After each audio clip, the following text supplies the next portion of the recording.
Response आप कर दीजिए, फिर भले आप फ्री हो जाइए। मशीन, मशीनरी, सिस्टम और पावर, इस सब के बीच में फिर एसआईआर का आ जाना, लेवल प्लेइंग फील्ड का जिक्र करना। लेकिन जब इस तरह के मामले सामने आते हों, बड़े नेता जो कि किसी बड़े पद पर बैठे हों, प्रभावशाली पद पर बैठे हों, जब वो इस तरह की बातें करें, चुनाव आयोग खामोश क्यों है?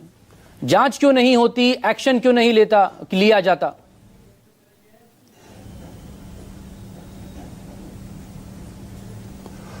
देखिए मकसूद, अभी भारतीय जनता पार्टी के प्रवक्ता जो बात कह रहे थे कि निश्चित तौर पर इस चुनाव 2025 के चुनावी नतीजों पे 4-5 सीटें ऐसी हैं जिसमें नजदीकी मुकाबलों में विपक्ष के लोग जीते हैं। वो 200, 400, 600, 1000 के नीचे के वो जीते हैं। ये भी बात है कि भारतीय जनता पार्टी मतलब एनडीए के तरफ से 2 लोग 27 वोट और 95 वोट से भी जीते हैं। आरा की 2 सीटें हैं, संदेश और अगियाव। एक 27 वोट से भी जीत हुई है, वो भी एनडीए की हुई है। एक 95 वोट से हुई है, वो भी एनडीए की हुई।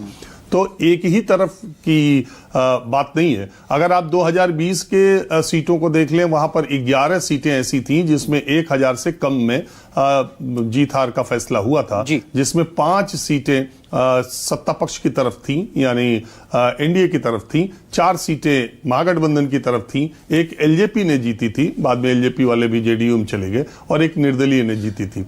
तो ये कम वोटों से जीत हार का सिलसिला बना रहता है। ये कह देना कि जीत हार कम वोटों की सारी जीतें सत्ता पक्ष की ही हुई हैं, ऐसा हो नहीं सकता, ऐसा हुआ भी नहीं है।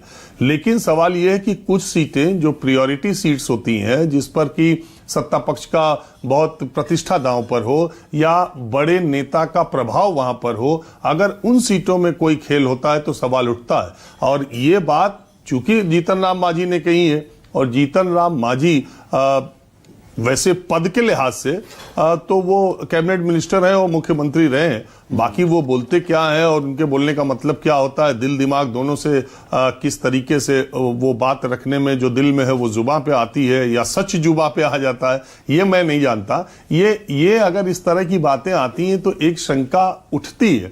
और मैंने मकसूद पहले भी ये कहा था, हम लोग बहुत सारे दिनों से राजनीतिक चुनाव को कवर करते रहे। हमने उन दिनों से भी चुनाव देखा है जब मतपत्र से होता था, और वो चुनाव कैसे होता था। एक आदमी 25-25 वोट डाल ले जा रहा है, 50-50, और मतपत्र आपस में ही बांट लिए जा रहे हैं कि 40 आप ठप्पा मारो, 60 आप मारो। ये हमने अपनी आंख से देखा है। हमने अपनी आंख से ये भी देखा है कि सत्ता पक्ष तब आज नहीं थी, तब सत्ता पक्ष दूसरी पार्टी के पास था। तब हमने अपनी आंखों से देखा है कि कैसे वोटिंग के समय, ठीक वोटिंग के समय जब मुकाबला खड़ा होता था तो कैसे लाइट कटती थी और कैसे वहां पर मतदाता केंद्र मतदान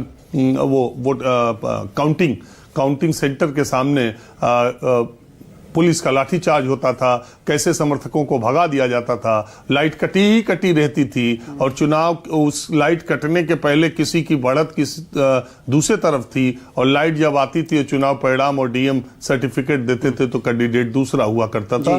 तब सत्ता दूसरी पार्टी की थी। तो बात यह है कि मैंने कल एक उदाहरण दिया था, शायद 10 बजे में नहीं थी ये डिबेट, मैं आज उस उदाहरण को दे रहा हूं फिर से, जो दर्शक कल नहीं सुन पाए होंगे।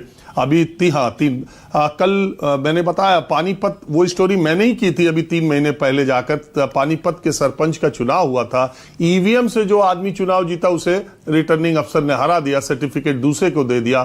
3 साल तक अदालती कार्रवाई हुई और देश के इतिहास में पहली बार सुप्रीम कोर्ट में, चूंकि कम लोग ये बात जानते हैं इसलिए मैं बार बार ये बात बताता हूं कि देश के इतिहास में पहली बार सुप्रीम कोर्ट ने अपने प्रांगण में ईवीएम मशीन्स को बुलवाया और सुप्रीम कोर्ट की रजिस्ट्रार की निगरानी में उसकी वोटिंग हुई। और जो आदमी वोटिंग ईवीएम में जितने वोट वो पाया था उतने वोट वो 3 साल बाद भी पाया, और 3 साल बाद उसे विजेता घोषित किया गया क्योंकि रिटर्निंग ऑफिसर ने उसे हरा दिया था।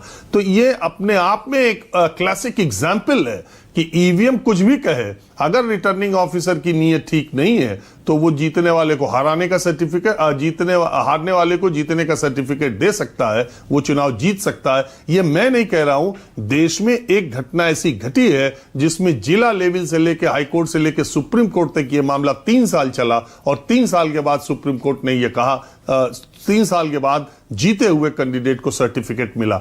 आमतौर पर लोग इतनी बड़ी चुनावी अदालती लड़ाई नहीं लड़ते तब तक अगला चुनाव आ जाता है। लेकिन वो तो पानीपत के उस सरपंच को मैं दाद देता हूं, बड़ा नए उम्र का लड़का है और उसके साथ के लोग वो लगे हुए थे और अंततः 2 साल के लिए ही सही उन्हें अपना कार्यकाल का मौका मिला।